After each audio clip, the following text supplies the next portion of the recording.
Welcome guys, তো স্বাগতম আপোনালোকক নতুন এটা ব্লগত। তো আজি মই যাই আছো মোৰ ফ্ৰেণ্ডৰ লগত চাউল আনিবৰ কাৰণে। ফ্ৰেণ্ডটোৱে ঘৰৰ সন্মুখত আহিছে মোক ল'ব কাৰণে। পিছত আৰু কি, মই উঠি গলো মোৰ ফ্ৰেণ্ডৰ বাইকত আৰু এতিয়া যাই আছো তেল ডিপুত। মানে আমাৰ গাড়ীৰ অলপ লাগিছে খিদা, তো গাড়ীৰ অলপ বেছিভাগে খিদা লাগিছিল, সেইবাবে বেছিকে খোৱালো।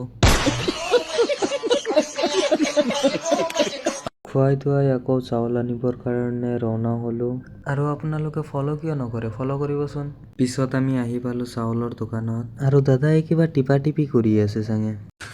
तू समझा? हाँ। नहीं, तू समझा नहीं। পিছত মান্নাসে এটা টিপ মাৰিলে আৰু দাদাই আমাক চাউল দিলে। পিছত বস্তাৰ মুখ বান্ধি ফেলে মান্নাসৰ ঘাৰত উঠাই দিলো আৰু মান্নাসে গাড়ীত থলে। পিছত আৰু কি, ৰওনা হলো ঘৰলৈ। কাম এইখিনিয়ে আছিল, ফুৰিলো। পিছত আমি আহি ঘৰত থলো বাইক আৰু ফ্ৰেণ্ডক এটা টাটা মাৰি ফেলে আহি পৰিলো ঘৰত। ঘৰত আহি ফেলে চাও মায়ে কৰি আছে কাম, তো ময়ো অলপ মাৰ লগত হেল্প কৰি দিলো। তো মই গাইজ কাম কৰি থাকো, আপোনালোকে লাইক কমেন্ট কৰি দিয়ক আৰু দেখা হ'ব নেক্সট ব্লগত। তেতিয়ালৈকে বাই।